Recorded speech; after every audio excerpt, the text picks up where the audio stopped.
Straight Talk Live, exploring human, digital, and social transformations. Welcome to Straight Talk Live. I am one of your co-hosts, Rick Snyder. I'm the CEO of Invisible Edge and the author of Decisive Intuition, and incredibly excited about today's episode. We're going to talk to author, speaker, and activist John Perkins about the death economy versus the life economy and how we're at the current crossroads right now, where is our economy based on death and all the things in the past that are really not sustainable. And then what does it look like to actually transfer to an economy that's based on life and regeneration and the future? So that's really what we're going to get to the heart of today. First, I want to also introduce our co-host, Af Malhotra. Af, take it away. Thank you, Rick. Welcome. Thank you for coming on the show once again. I'm Af Malhotra, as you know, the co-creator of Straight Talks Out Live, but also the co-founder of a very exciting AI company called Growth Enabler. And again, privileged to have been on this journey and honored to speak to guests like John today. There's so much to discuss with him today. What a fantastic and fascinating man he is. I've had a brief look into his life through some desk research, but I'm excited to speak to the man himself. And so let's not delay. Let's crack on, as I say. So Rick, over to you, and let's introduce our guest.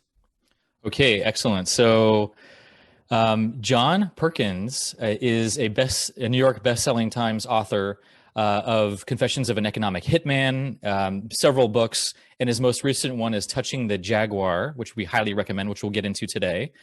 He's also served as chief economist for some organizations like the United Nations, the IMF, the World Bank, Fortune 500 companies. So you may have heard of some of those. So he's had incredible amounts of influence and perspective. He's also literally been part of regime changes back in his background with the US government and foreign countries. An amazing, diverse experience. So John, we are very thrilled to have you on the show. Welcome to Straight Talk Live. Thanks, Rick and Af. It's great to be with you. I'm so happy to be on the show. Thank you for having me. You're so welcome. So one of the things, I loved Confessions of an Economic Hitman. It was a page turner. I remember being in Tulum, Mexico on some lawn chair and I couldn't stop reading the book. And it was just so fascinating, your story, your real personal story of literally being part of some amazing regime changes, insurgencies, and just the philosophy of the US government at the time of how they messed with other countries. And it speaks to a lot of what's been happening in our current era right now, where you even talked about this with me on the prep call of just the Trump administration and some of the interesting shenanigans going on around power and transference of power. So I just love to start there as far as a current event. What are some of the things that you've seen and noticed recently that might echo back to what you know from how this goes down and other transfers of power that you've been part of? Well, that's a fascinating question, Rick, because I think, first of all, we need to start by saying that despite what most Americans think, we've never actually been a democracy or even what we call a democratic republic. And, for many years, only rich men with land, property men had the right to vote. And then in the late 1800s, after people of color, men of color, got the right to vote. Women didn't get it until 1919. And today we know that big corporations, a CEO of a big corporation has a lot more power than his one vote at the voting polls through campaign financing. So it's been but I think I look at it as throughout the history of the United States, there's been a movement toward greater democracy. And I also want to start by saying my family fought in the American Revolution. I'm a very loyal American, and people sometimes think I criticize the country too much. But I think the way to get better is through talking about the things that you do wrong and working to improve them, which is always my goal. And I think, though, we were moving on this trajectory of becoming more and more democratic until very recently.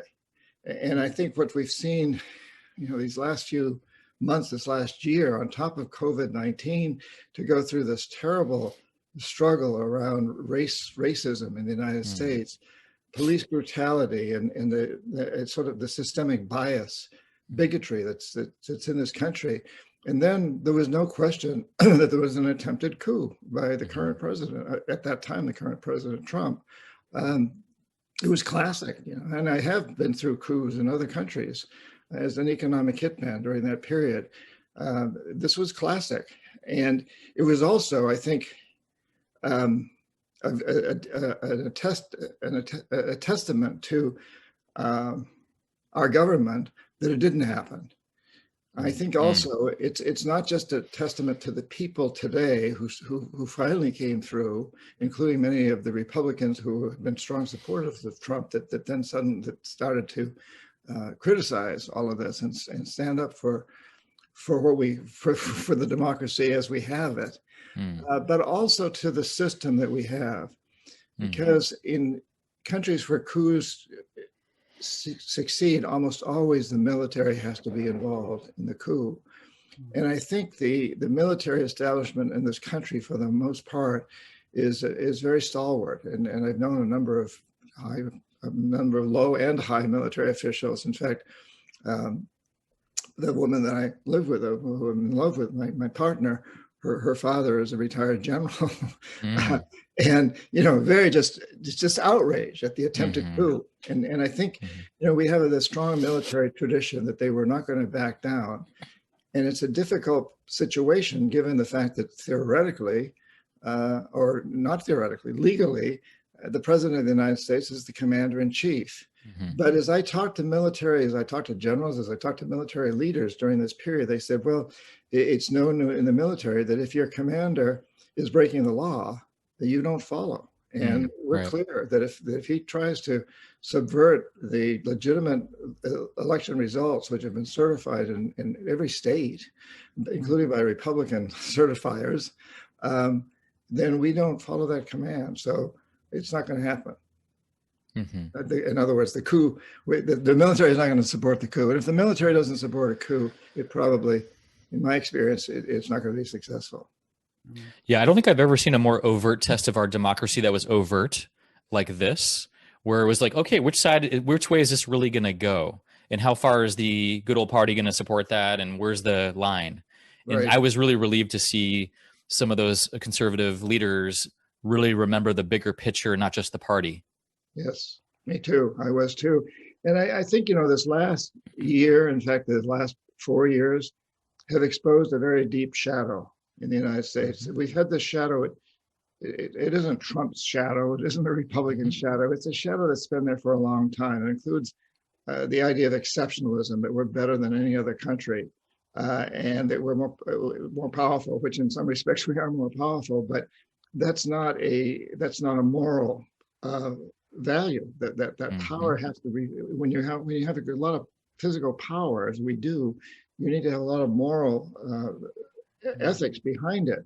And so what we've seen in the last 4 years is a shadow exposed of a country that goes to a lot of extremes to garner resources for itself, to exploit other countries when necessary. And you know, we've seen the shadow of the bigotry, the racism that's been beneath the surface for a long time.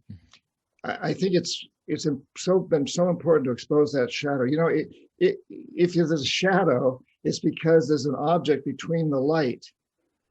There's the light shining on an object that casts a shadow. And how do you get rid of the shadow? You keep raising the light. And so if the shadow is here, the light's here, the shadow is here, as you raise the light, the shadow goes away. It blends with the object. And I think that we've been raising that light during these years. And for that, I'm grateful that this has happened, because I think it's exposed to ourselves some of our deep-seated problems. And I think it's exposed them to the world too. And while I'm not happy that the United States reputation has taken such a tumble in the last years as it has around the world, I am happy that we're beginning to see this shadow side of ourselves, because only by seeing it, only by shining a light on it, can we correct it, can we change it. Yeah. And we're at a time now where there's no question the East is taking over. China is on the rise, and the United States is sinking. And in order for us to continue to rise, in order for us to really meet China face to face, we've got to clean up our house a bit. We've got to look better for the world, and we've got to look better to ourselves. And in fact, that's the subject of the book I'm working on now is how do we relate to what's happening with the new Silk Road, with the whole Chinese endeavor at this point. I get this jaguar that's climbing up on me right now. She loves to do these programs. Say hi. Her name is Jaggy. It's okay. Oh, she is a jaguar. For those of you on audio, he's got an adorable cat that's called Jaggy that's in his lap right now, climbing around. That's right.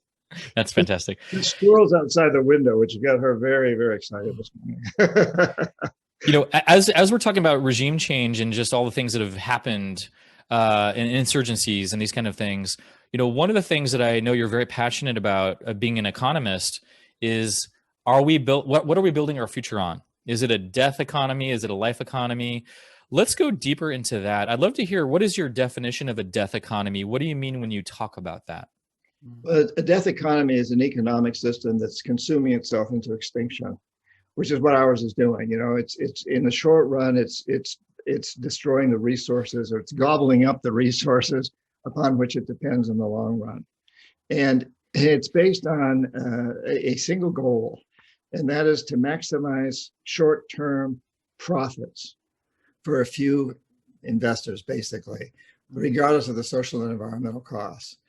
For corporations, for businesses, and for the rest of us, it's really about maximizing short-term materialistic consumption, regardless of the environmental and social costs.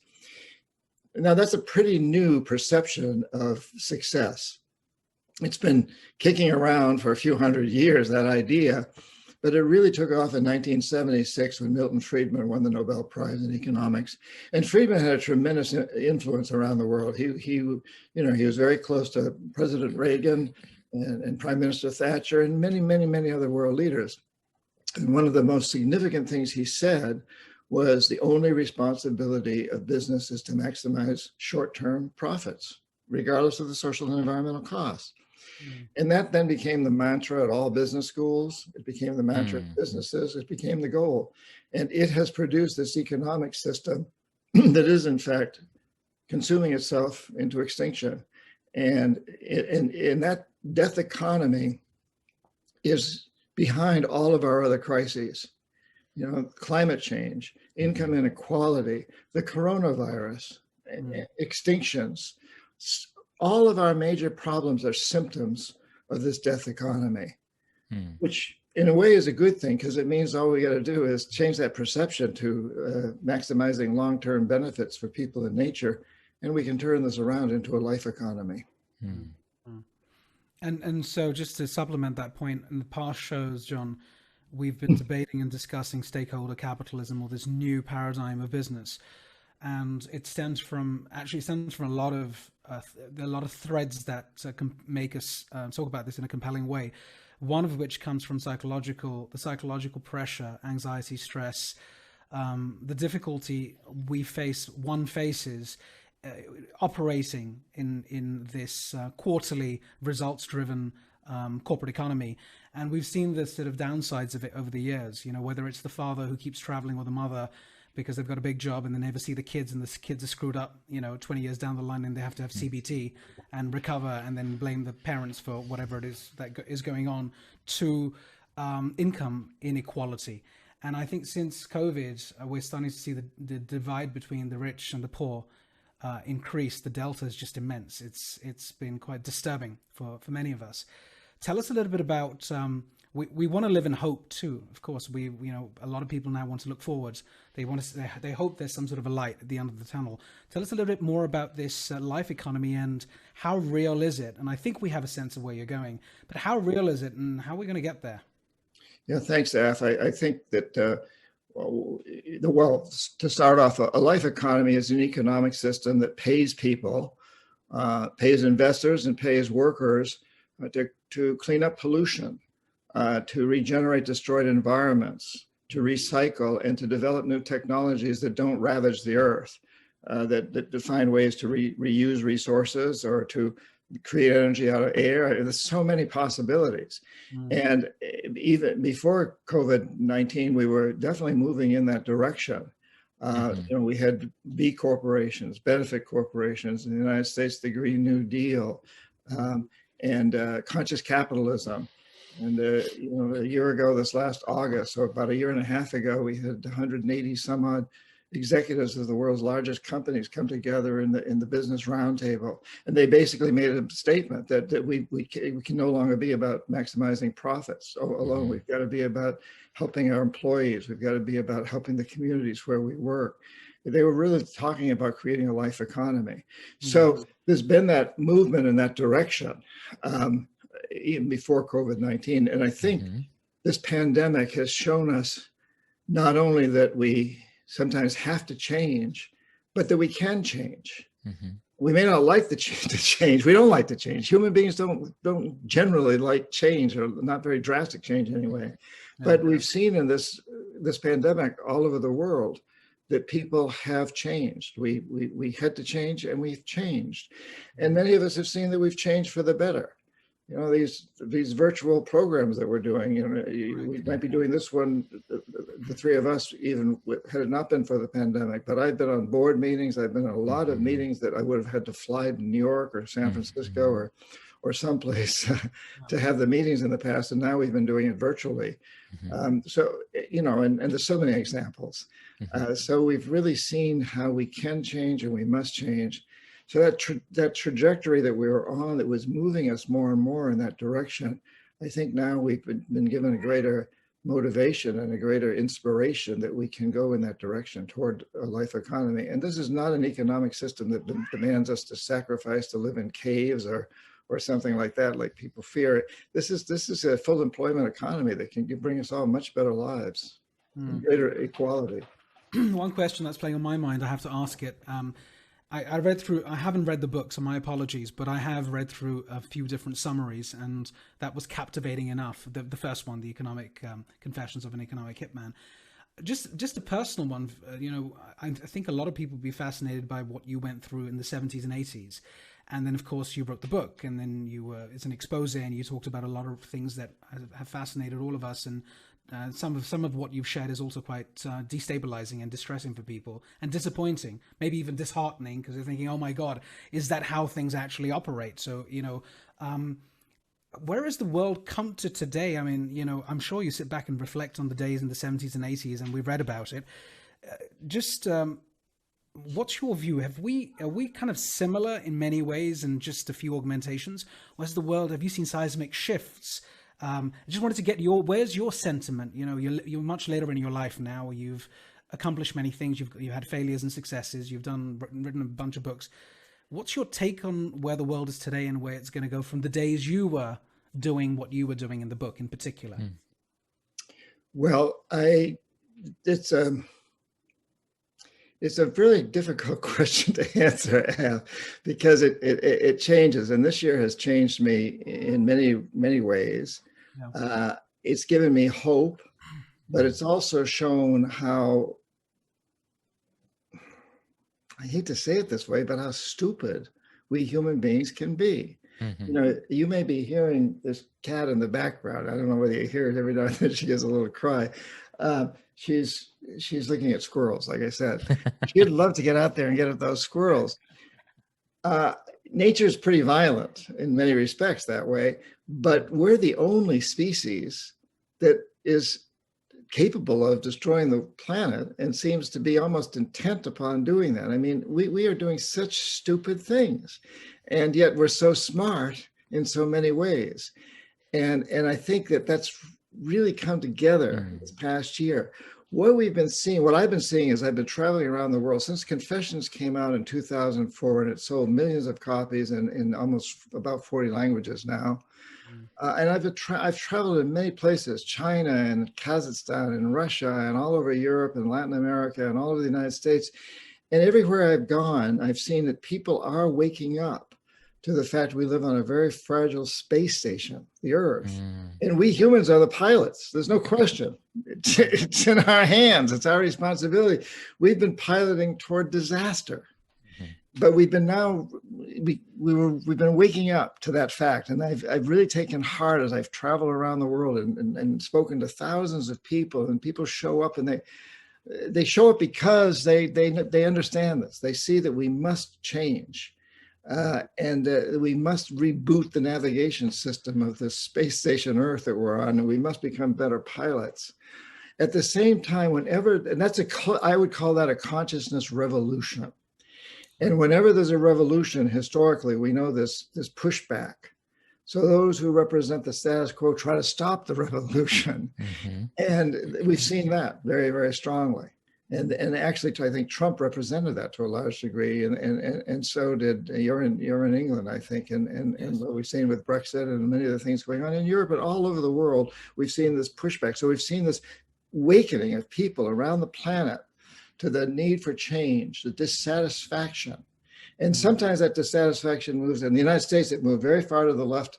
Well, politically speaking, fairly far to the left with Sanders, and to the right with Trump. You had these two, mm-hmm. you had these two extremes, but really they both came from the same deep dissatisfaction mm-hmm. with the system. Yes, for sure. There was a very strong similarity, a different approach to how to deal with that dissatisfaction, very different, but it's this dissatisfaction, this knowing that things are not working, they're not mm-hmm. going right. And so people have been really working toward changing that, and that's why we've had conscious capitalism, all the things that have been transpiring that are positive. At the same time, we get the pushback from the status quo that says, "Oh no, let's deregulate. Let's not have as many environmental laws." One of the things Trump did, and on. This pushback, but throughout history, revolutionaries, or maybe we'd rather think of ourselves as agents of change. We've always taken strength from the pushback. It's like a martial artist. I've been a martial artist most of my life. And, we know that if I'm up against someone who's a lot bigger and stronger than me, I don't try to overpower him. I got to use his energy, his strength against him. I've got to be smart enough. I've got to know the right techniques to move that energy against him. And I think good revolutionaries, good agents of change see that when there's a resistance, you take strength from that. You get inspired by it, and you swing it around, you transform it. The subtitle to my latest book, Touching the Jaguar, is Transforming Fear into Action to Change Your Life and the World. And that's, I think, what's going on now. And I believe that this last year has shown us the necessity for doing that, and also that we have the capability to do that. And in fact, it can be fun. Mm-hmm. Yeah. Point. Sorry, go on, Rick. Yeah, you're what this is pointing for me toward in this conversation is really the whole thing around mindset, and how do we shift our mindset, even from a death to a life economy, how we relate to money, how we relate to the environment. Mm-hmm. And so that's a question I have for you based on your experience in working with many organizations that you've worked with, governmental, private sector, et cetera. What's one of the patterns that you've seen where, like, I'm trying to imagine an investor going beyond just short-term profit for themselves. How do they make that shift? How do they really go beyond that? Do they have to have personal tragedy in their life to really open their eyes to something bigger? What have you seen has been some of the key ingredients that will get leaders to shift their mindset in these big ways we're talking about? It's like triggers, right? We're trying to work out, are there any triggers that you've seen in your experience? Well, certainly the virus has been a trigger, and certainly even before that, the knowledge that the glaciers are melting and the oceans are rising and the polar bears are disappearing. I mean, we've been seeing a lot of triggers, but I think this virus has been a very, very important one, partly because when we really recognize it and start to think about it, this virus comes out of nature. As did SARS, as did AIDS. They all came from the animal world, and because we've been destroying that world, because we've been encroaching upon it, because I think nature is speaking to us in a way. You can say that from a scientific standpoint. You can also say it from a sort of philosophical standpoint that nature is speaking to us, and so yeah, there are those kinds of triggers. And I think that, people are truly waking up to the fact that the system just isn't working. And once we know that, we realize that we have to change it, and we can change it. If we look at human history, we've been human beings as we see ourselves as human beings for around 250,000 years. most of that time, we had a philosophy that advocated taking care of the long term, making a better world, or at least as good a world, leaving at least as good a world, maybe a better world to our children and grandchildren, and so forth. And it's only been within the blink of history that we've been so oriented toward the individual, toward the short-term profit. That's a pretty recent thing. And when I spent a lot of time in the Amazon with indigenous people, and traditional people all look at the long term, the infamous seventh generation. I actually don't know any indigenous people that think 7 generations down. Maybe they did, maybe some did, but they'll think 2 or 3 generations for sure. And we all come from that. And I think I really believe that we're understanding the need to get back to that now, finally. And, in business school, it was pre-1976, pre-Milton Friedman's Nobel Prize. I was taught that a good CEO makes a decent rate of return for investors, but also takes good care of his employees, gives them health care insurance, gives them a pension, retirement pensions, and also takes good care of the communities where the company works, pays taxes, imagine that, and invests in school systems and recreational facilities. That a good CEO has a responsibility way beyond just short-term profits. And that's all changed since Milton Friedman, and it was in the process of changing before that, but it really got hit then. And earlier you mentioned the quarterly income statement, which is true. It's guiding so much, but it's worse than that today. It's the daily stock market. It's not even it's gone from being decades to being a year to being a quarter to now being daily. On the other hand, I mentioned China earlier, which is on the rise. China has 30-year plans. China does not look at short-term profits as being the guiding principle. Interesting. And that's one of the reasons that they're beating us out in Africa and Latin America big time. I mean, I'm writing about this now, and a lot of research. There is no question. And what the world's seen, and what I hear from my friends in different countries and in the press from other countries, I read Spanish press frequently on the internet, is, if America is an example of democracy, who wants it? And also, you've been, the United States, you've been investing in us, you've been giving us foreign aid for decades now, and the poor people haven't really gotten all that much better, whereas China got rid of it brought 700 million people out of poverty in a relatively short period of time. So, and I don't want to see that happen. Believe me, I write these books because I want to see the United States do better. I want to see us compete. But the fact of the matter is, we've done a lousy job recently, and need to do a much better job of cleaning up our own house and using that as a model and an example to show the world the route toward democracy and a true form of market capitalism, not the kind of capitalism we have today, which I and many other economists call predatory capitalism. It's an aberration. So we need to move toward a life economy. How do we balance of materialism? Now you brought up China, because ideologies, culture, value systems, the entire setup and the entire thesis in your minds as an individual or as a country, be it from the political side and or generations. I mean, China is a fascinating land in itself. How does materialism play out for you in the West versus the East? Given China is also very excited about buying things and acquiring things, what are you seeing being what are the nuances? What is the difference? Well, I think one of you, I think it was Rick, mentioned perception earlier, and one of the things I write about is that perception creates reality. There's no question. What our perceptions create a reality. So there's no England, there's no United States, there's no Russia, there's no China, there's no culture, there's no religion, there are no corporations, except as we perceive them.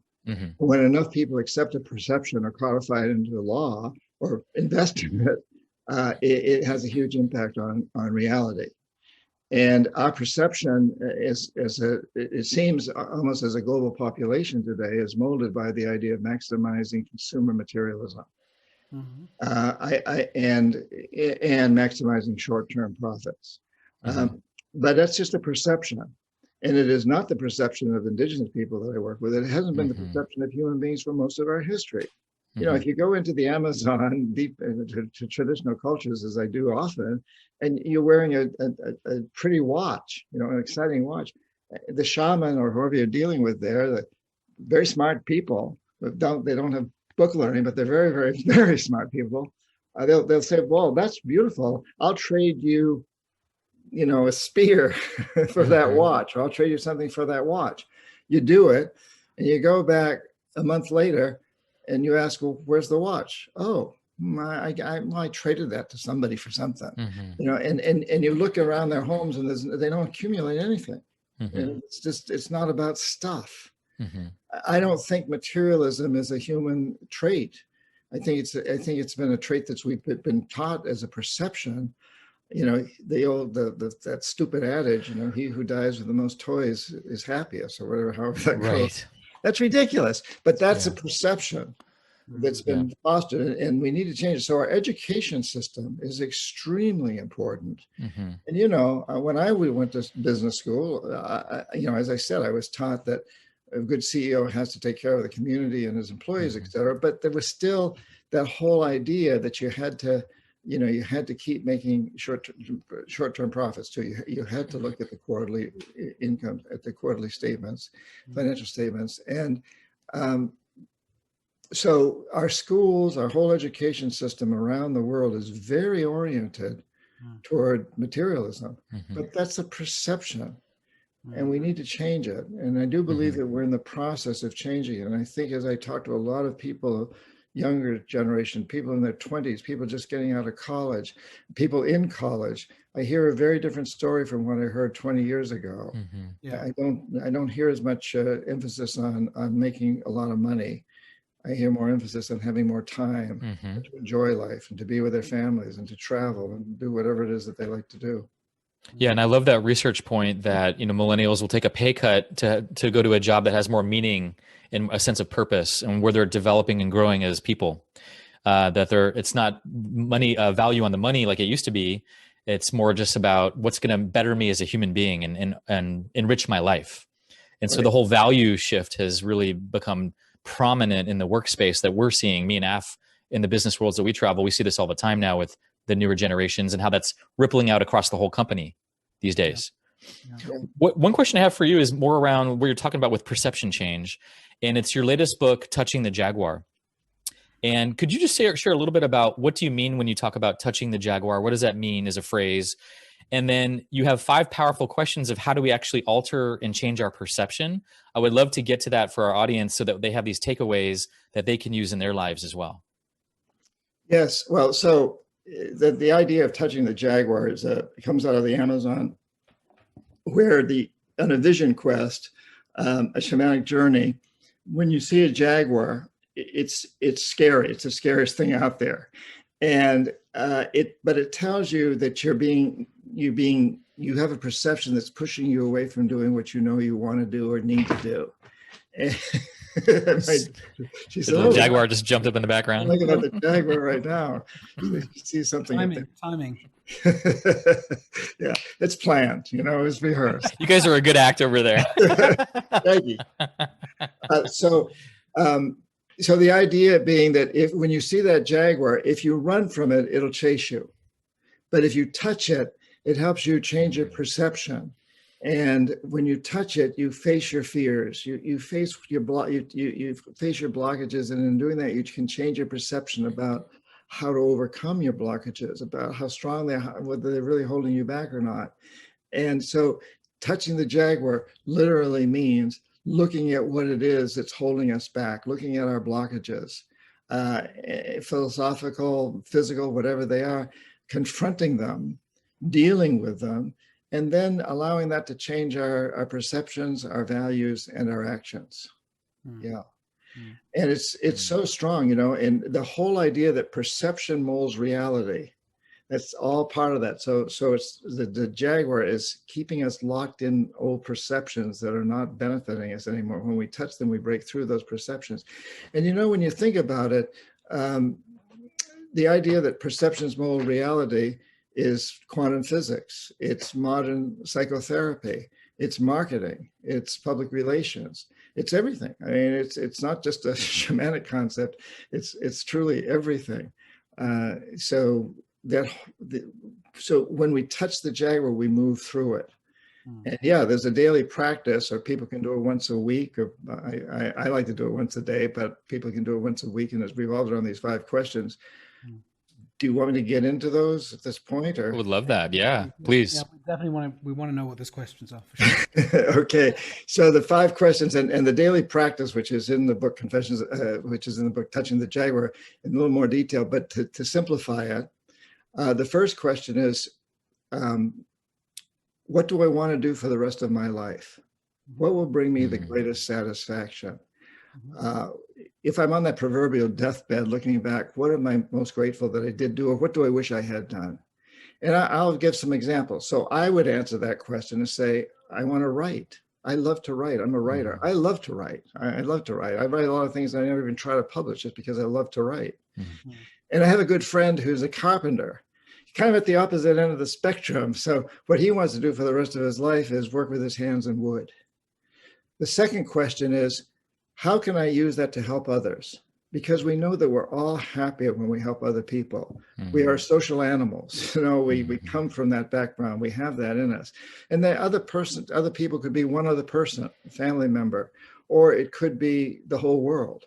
So as a writer, I would answer that question by saying, well, I write books like Touching the Jaguar, which says transforming fear into action to change your life in the world. So I write about things to help other people. And my carpenter friend would say, well, I like to work with my hands in wood, but I want to use only sustainable materials to help the future. I'm just going to use sustainable materials. The third question is, what's the Jaguar?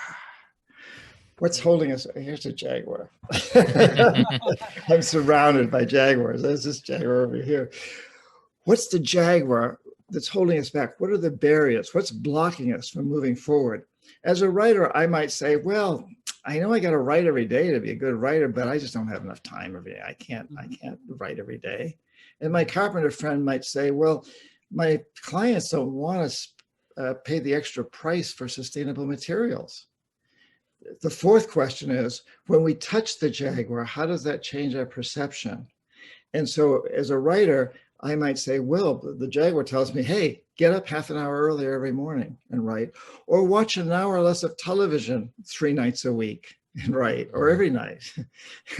You know, so there's the answer. And for my carpenter friend, the Jaguar says, hey, tell your clients that it's not a cost. The extra price of sustainable materials isn't a cost, it's an investment. You're investing in the future. You're investing in your future and in your children's future, in the world's future by using sustainable materials.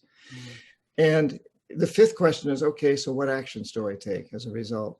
For a writer, I write. I got to write. And for my carpenter friend, it's like he's got to go out and do carpentry, but he's also got to tell his clients, hey, you know, I built you this cabin, or I built you this house using sustainable materials, and your kids here, I tell your kids, and your parents did this for you. It's as though they're investing in your education or anything else. They're investing in your future. And so every one of us, every one of your listeners can use this approach. And, you know, so the first two questions may stay the same for quite a long time. What do I want to do for the rest of my life? How do I do this to help others? Those are the first 2 questions. The third, fourth, and fifth question is, what's blocking me? And what's the Jaguar I got to touch? And when I touch that Jaguar, how does it change my perceptions? And then what actions do I take? Those may change fairly frequently. So when I touch the Jaguar as a writer, I'm going to get up every morning for half an hour earlier and write. Okay, now the next Jaguar I've got to touch is, what am I going to write about?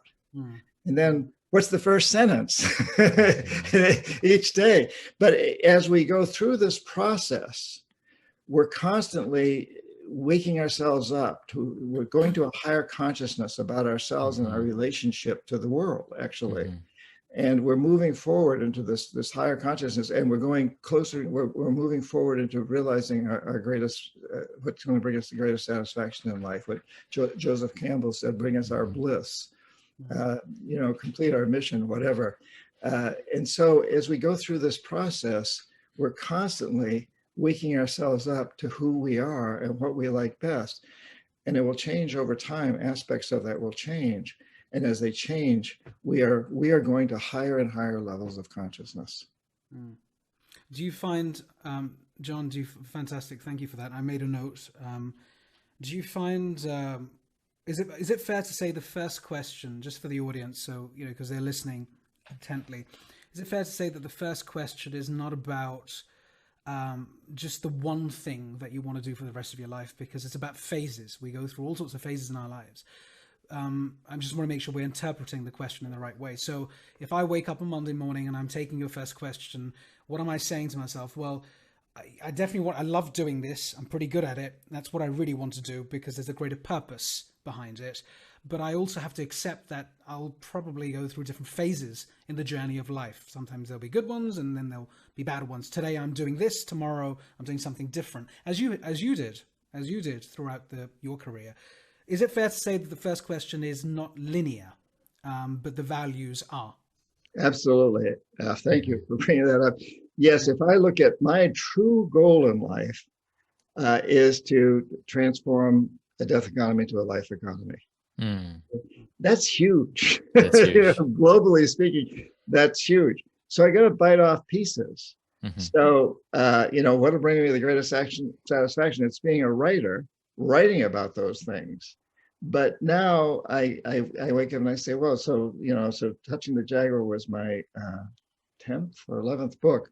And, you know, so there's a new book and I'm working on a new one now.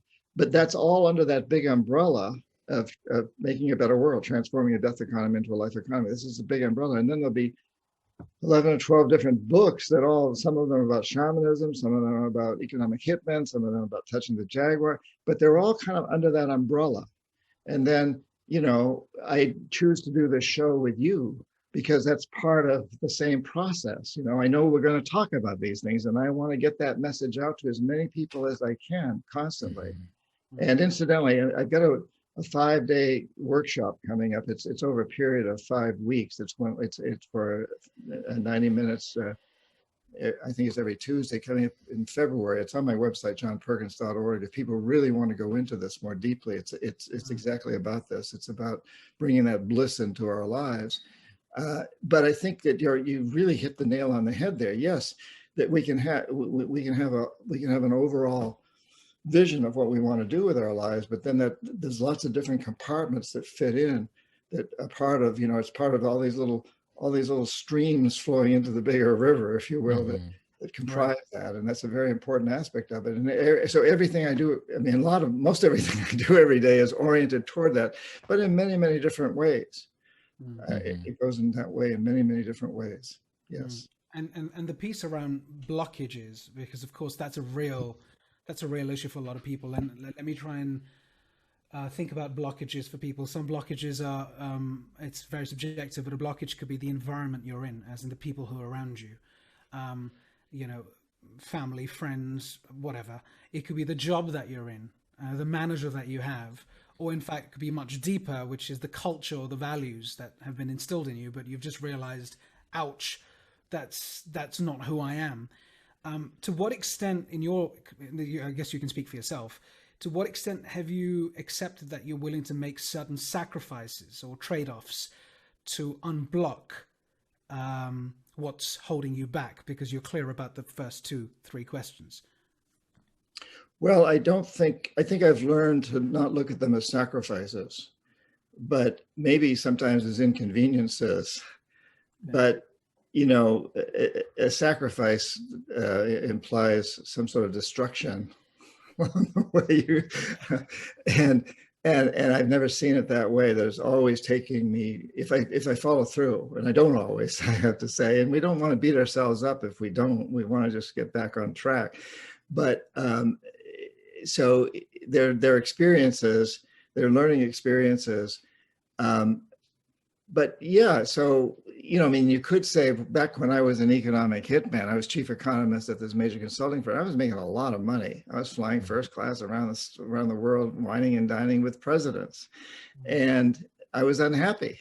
I didn't know it. I thought, well, I subconsciously I knew it, but I thought I was living the American dream. and that getting out of that was a huge sacrifice. Well, I don't make that kind of money anymore. I don't, and I do travel, but I don't usually travel first class. And so you could say that I made the sacrifice when I got out. I made some big, in materialistic terms, I made some big sacrifices. But in fact, I moved into a much happier, more life, and a much better life, a much more satisfying life. I'm doing what I love to do now every single day. And so I can't really look at that as a sacrifice, but you could define some of those things as I've sacrificed. I live in a very small house now. I used to live in a really large house. I love living in this smaller house. It makes everything much more intimate. It brings me close to the cat, the jaguar. So I think that if we can, that's again, it's a perception. Where are we going with all of this? And it's so much of it is about perception. But doing what we want to most do does usually require discipline. And so as a writer, I know I have to be disciplined. And there's certain aspects of writing that I don't like as well as certain other aspects. Well, once I think the book's finished and it goes to a publisher, they're going to put an editor on, and I'm going to get this stuff in from the editor and say, oh, why would you want me to do that? And I can always say no to the editor, but I actually have found over time that often the editors are right. They've seen something that I didn't see. And so it's all part of that process. But I think we do have to recognize that just as the carpenter, it involves discipline for whether he's using sustainable materials or not. Maybe it's more discipline to use sustainable materials because maybe he has to take more time finding them. Right. But that's just part of the process. You make a really good point that we have a previous guest, Dr. John DeMartini, has made several times also on our show, that when you're living a life that's aligned with your highest value initiatives and activities, it gives you more life. It gives you more energy. So even if you're in a smaller home, it doesn't matter because you're getting more life doing what you love to do. And that passion just comes forward and that sense of purpose. So it's a really good reminder of, you could have the perception of societal's ideas of what success looks like versus your own intrinsic connection and alignment with what is your purpose and what connects to that greater purpose that you're here to serve. And so you really give a good example of that it's not really a sacrifice. It's actually, from one perception, it might look that way, but it's not how it feels to me, is what I hear you saying. When I joined the Peace Corps back in 1968, and I was sent in to live with the Shuar deep in the Amazon, hunters and gatherers, I did some research, and according to, at the time, the statistics all said that they were some of the most impoverished people on the planet. And when I got to them, I found that they were incredibly prosperous. They had everything they wanted. They only worked about 2 or 3 hours a day, the women gardening, the men hunting, and then the rest of the time they spent playing with their kids, swimming, making love, enjoying life, but they didn't have any currency. They didn't have any money. It was all done by, as a communal service, basically. A good hunter hunted and provided food for everyone. Someone who made canoes for everybody. And there was this communal sense. So it was an amazing lesson in how we define prosperity and how we define success. With our last 10 minutes or so, we have a lot of questions coming out on our social media that we want to bring to you. And also a reminder, anyone listening right now, now's the time to bring in your questions. So Linda, Chandras, Rahul, anyone on the call, please think about your questions for John. Here's one that really sounds interesting to me. I want to read this to you here, John. The question is, pre-COVID, there had been a surge of American, Aussie, and UK gig workers traveling to other countries to live more cheaply. Now that companies have seen that remote work is feasible, this trend is certain to increase once travel restrictions are eased. What are your thoughts on this, John? Does this create problems in developing countries? Well, I think it can do both. It can create problems and it can create many opportunities in developing countries. But of course, that depends on the people in developing countries having access to the internet, having access to the technology. And that needs to be a very, very strong goal in all aspects of development, whether it's national governments talking about development or agencies like the United Nations or World Health Organization. And I know, there's a very strong belief system. It's not a belief; it's a fact that we need the internet today as much as we need, any other forms of communication. it's essential. It's not a luxury anymore. It's essential. So, and if people in developing countries can have access to that, then that gives them access to incredible amounts of education without having to travel to it. Mm-hmm. It also gives them access to take on many of these jobs. Obviously, there'll be some jobs where you actually have to be on site. You have to be there to do it. Mm-hmm. But there's so much that we can do, as we've discovered during this pandemic, that does not require being someplace. It does not require flying. It does not require burning up more fossil fuels to be there. So, I think the answer to that question depends on policy. It depends on the will of us, the people. How are we going to move in that direction? And of course, that addresses the whole question that's come up so recently about the importance of Facebook and Twitter and other social media platforms, and how do they control what goes out over them? What is their attitude toward subversive activities, toward things that inspire violence?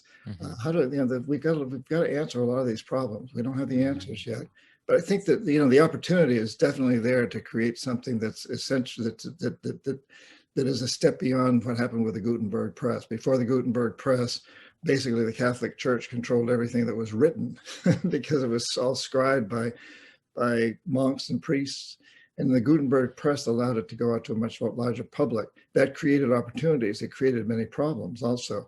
We're in a phase very, very much like that now, except now it's on a global level. I think it's very, very exciting, but we have to confront a lot of the issues around it. Mm-hmm. It's a great response. This is another fantastic question from Chandras, who is a professor at one of the more prominent schools in London. And he asks, as an academic, and this is to do with more the short-term profit focus. So as an academic, I agree with the majority of what you say.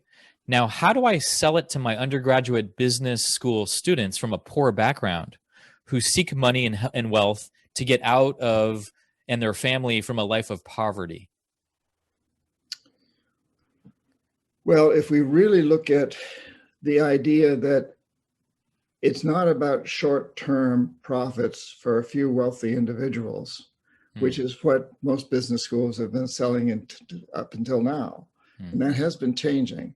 And if we look at it instead of long-term benefits for everyone and for nature, then that basically solves that problem. It answers that question, that as these students move up and into the business world, to really focus on income equality. And, back when I was a chief economist, I may have the statistics wrong, but I don't remember the actual numbers, but the amount of money that the CEO made versus the average person, I think in our company was I think it was limited to something like 7 times, which still seems like a lot, but today it's many orders of magnitude above that. It's many times more that CEOs make compared to the average individual. And it's outrageous.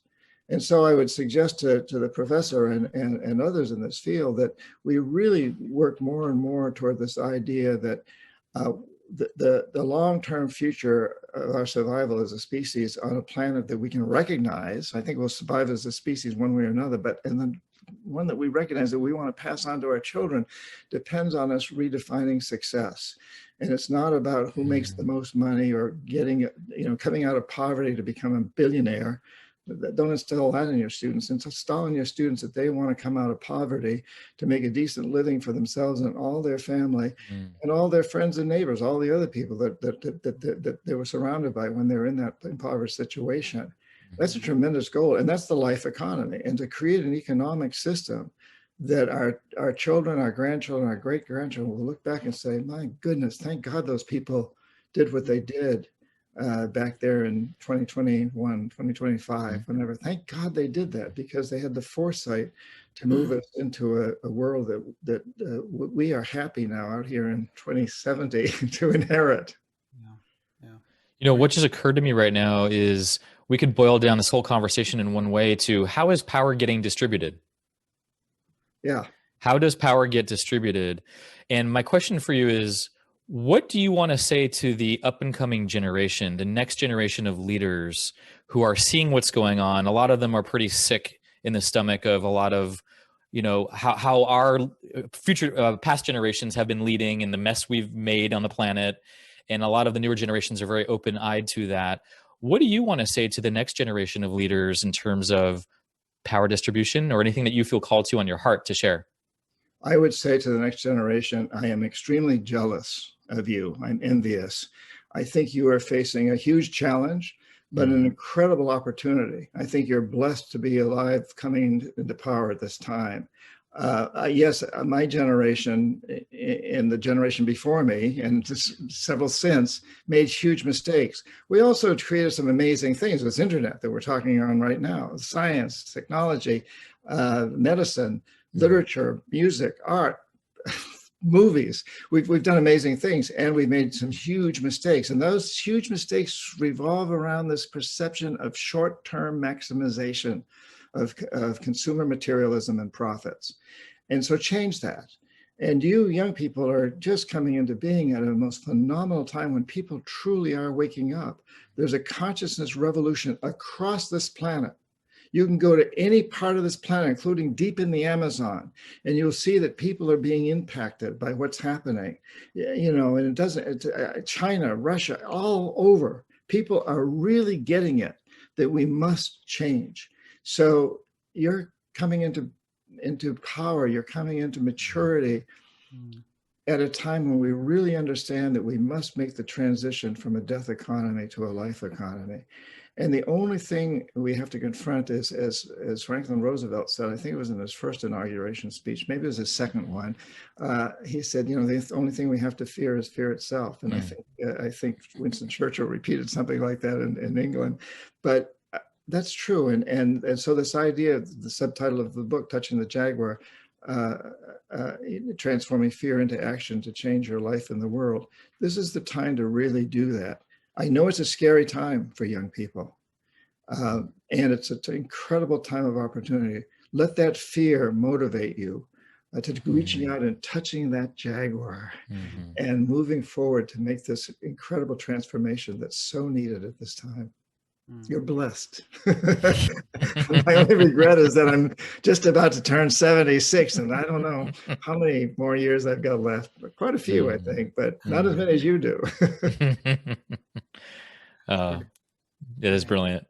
Anything else, Af, that you want to ask before we wrap up today's show? No, I think it was what a fantastic 60 minutes. John, thank you for sharing your insights and wisdom and your personal life experiences. I think for all of us, we're on a very simple pathway here. We wanted to try and create that collective mind shift and do a lot of what you've just said and do it virtually. You know, this was born out of the quarantine during COVID. Actually, it's only 8 or 9 months old.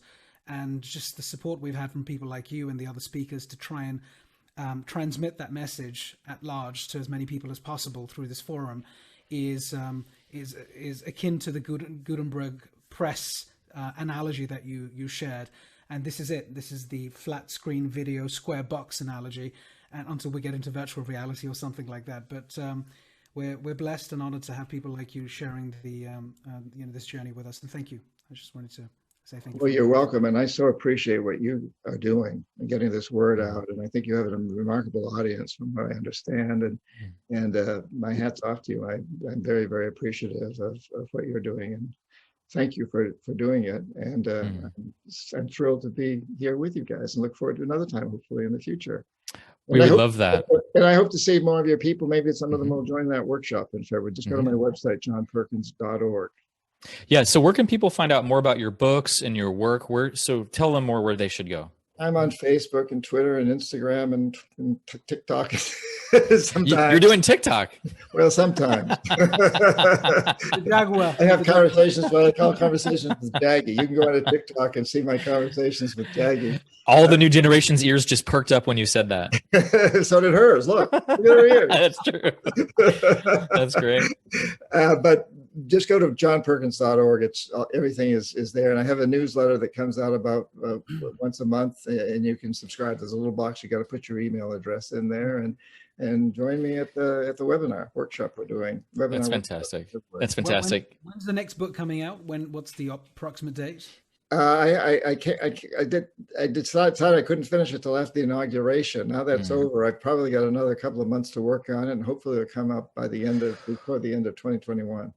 Would you be open to coming back on our show and talking about the rise of China without stealing too much thunder of your upcoming book, but just some of your experience and your research about that? Would you be willing to talk about that specifically? Absolutely. And we can steal all the thunder we want from my upcoming book. You know, it's not, to me, it's not about selling books. It's about getting the ideas out there. Yeah, excellent.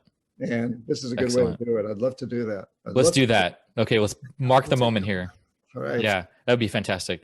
So thank you again for being part of our community at Straight Talk Live. And if you want to see more about John, you can also go to our website where we'll have a speakers page where you can look for John Perkins's profile, which will be up in a couple days. And we'll make sure to get those 5 questions up there along with some links to your work and your website as well. Great. Thank you so much again. And best of luck to everyone out there. And may this inspire your conversations that you're having in your lives and touching the Jaguars in all your lives. So thank you, everyone.